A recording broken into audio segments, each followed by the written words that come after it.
Ketika Nabi Muhammad wafat, jenazahnya belum dimakamkan, ada dua sahabat yang dulu bersahabat erat kemudian berusaha menghunus pedang untuk saling tebas satu sama lain. Hari ini berusaha disembunyikan sejarah ini.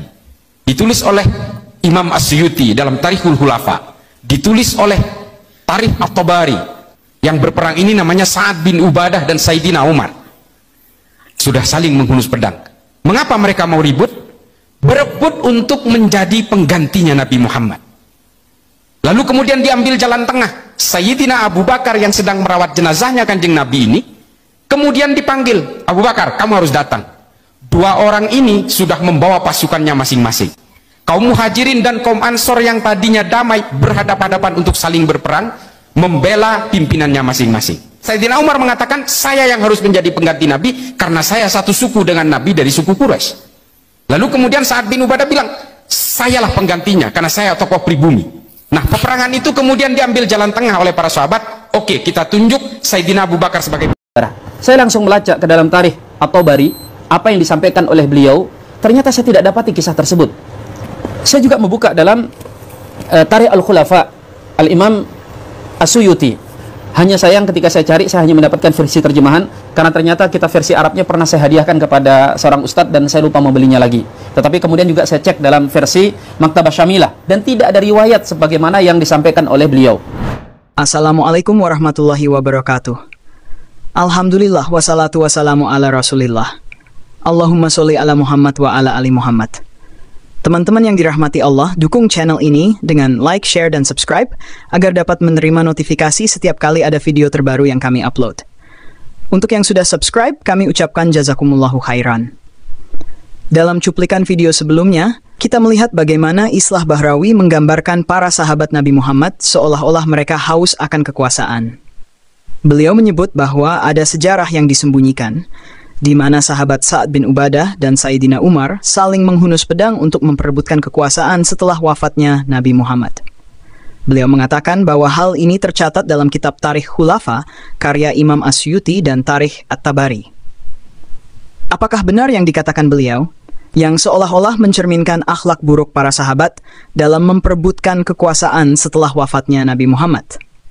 Mari kita dengarkan penjelasan dari Ustadz Ahmad Syahrin Tarik Hafizahullah tentang tanggapannya terhadap video dari Islah Bahrawi ini, yang menyatakan bahwa para sahabat Nabi haus kekuasaan dan saling menghunus pedang untuk mendapatkan kekuasaan setelah meninggalnya Nabi Muhammad. Mari kita lihat bersama videonya.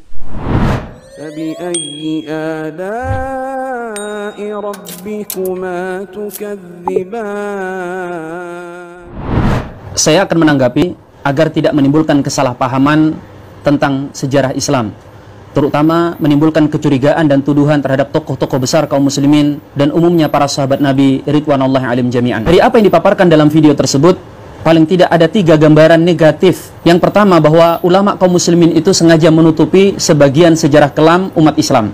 Yang kedua, gambaran bahwa para sahabat Nabi, khususnya Sayyidina Umar bin Khattab dan Sayyidina Sa'ad bin Ubadah, itu begitu ambisius dan sangat rakus terhadap kekuasaan.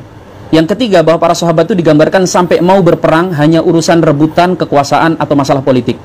Apakah benar demikian?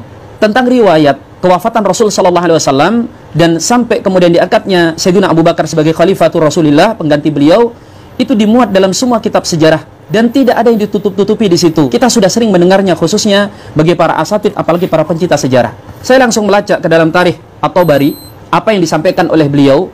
Ternyata saya tidak dapati kisah tersebut. Saya juga membuka dalam Tarikh Al-Khulafa Al-Imam As-Suyuti. Hanya sayang ketika saya cari, saya hanya mendapatkan versi terjemahan, karena ternyata kita versi Arabnya pernah saya hadiahkan kepada seorang ustadz dan saya lupa membelinya lagi.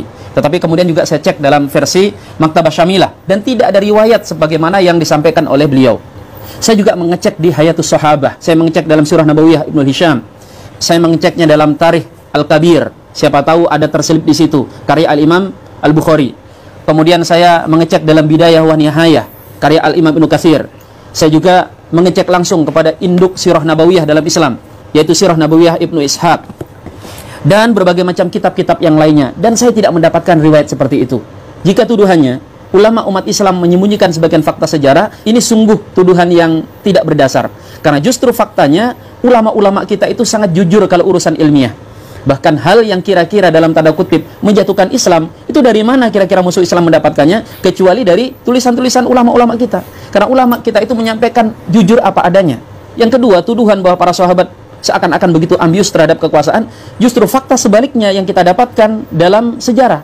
Yang terjadi, para sahabat itu bukan saling menghunus pedang di medan perang. Yang terjadi justru mereka berkumpul di Sakifah Bani Sa'diyah, yaitu semacam gedung parlemen. Di situ mereka berdiskusi dan saling lempar argumentasi. Yang terjadi bahkan bukan Sayyidina Umar yang ingin merebut kekuasaan. Beliau justru kala itu mendatangi beberapa pihak untuk disodorkan menjadi pemimpin umat Islam.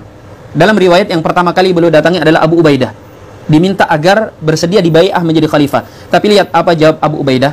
Wahai Umar, sejak engkau masuk Islam, aku tidak pernah melihat engkau tergelincir kecuali hari ini. Bagaimana mungkin engkau hendak menyodorkanku, sedangkan di tengah-tengah kita masih ada Abu Bakar Siddiq. Dan kemudian Sayyidina Umar mendatangi Sayyidina Abu Bakar Siddiq, meminta hadir di forum diskusi itu. Forum diskusi, bukan medan tempur. Namun lihat, justru Abu Bakar kala itu beliau menyampaikan argumennya, bahwa yang berhak untuk memegang tampuk pemerintahan adalah orang-orang Quraisy, yaitu maksudnya para sahabat Muhajirin. Dan beliau justru kala itu mengatakan, ini Umar, ini Abu Ubaidah, pilih dari salah satunya untuk menjadi pemimpin kalian. Umar justru menolak, beliau mengatakan, tidak wahai Abu Bakar, tidak boleh ada orang yang mendahului dirimu. Lalu Umar kemudian mendorong Abu Bakar untuk bersedia diangkat menjadi khalifah. Itu keadaan Sayyidina Umar bin Khattab yang beliau justru menyodorkan orang lain. Lalu bagaimana dengan sahabat Sa'ad bin Ubadah? Beliau kala itu sedang sakit. Yang menyarankan beliau untuk segera menjadi pemimpin kala itu adalah sahabat Khubbab bin Munzir. Dan beliau tidak banyak bicara karena sedang sakit. Ketika diskusi dan debat sangat panas itu, sahabat kemudian sampai pada kesepakatan. Tidak ada setetes pun darah yang mengalir. Benar, terjadi perdebatan di kalangan mereka. Tapi ini wajar. Karena mereka harus memikirkan nasib umat Islam ke depannya. Mereka membutuhkan pemerintahan untuk menaungi dari musuh-musuh yang setiap saat bisa merongrong. Dalam menanggapi pernyataan Islah Bahrawi yang menyebutkan bahwa para sahabat Nabi Muhammad haus kekuasaan dan saling menghunus pedang untuk merebut kekuasaan setelah wafatnya Nabi, Ustadz Ahmad Syahrin Tariq memberikan penjelasan yang mendetail. Beliau menyebutkan setidaknya ada 3 gambaran negatif yang ditampilkan dalam video tersebut. Pertama, ulama muslimin diduga sengaja menutupi sejarah kelam umat Islam. Kedua, sahabat Nabi, khususnya Sayyidina Umar bin Khattab dan Sa'ad bin Ubadah, digambarkan sangat ambisius dan rakus terhadap kekuasaan.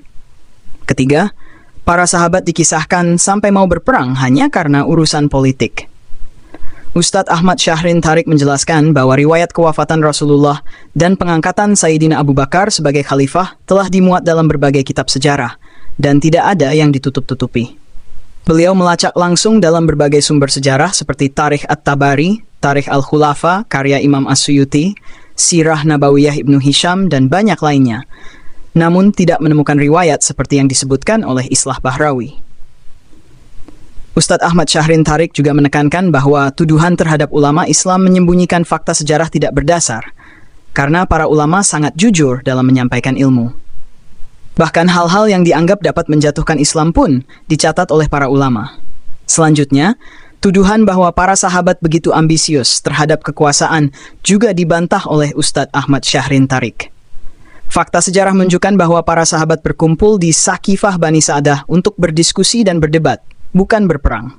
Sayyidina Umar bahkan mendatangi Abu Ubaidah dan Sayyidina Abu Bakar untuk menawarkan kepemimpinan kepada mereka, bukan merebut kekuasaan.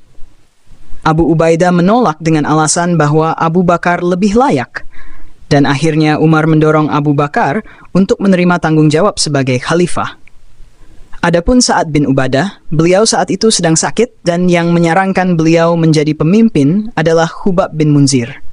Dalam perdebatan yang terjadi di antara para sahabat, tidak ada setetes darah pun yang mengalir, karena mereka berusaha mencari kesepakatan demi kebaikan umat Islam.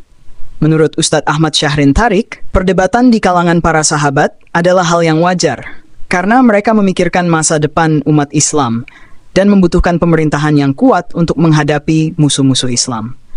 Demikian video yang kita bagikan kali ini. Jika Anda merasa video ini bermanfaat, silakan tekan tombol like dan subscribe untuk mendapatkan update terbaru dari kami. Barakallahu fikum. Wassalamualaikum warahmatullahi wabarakatuh.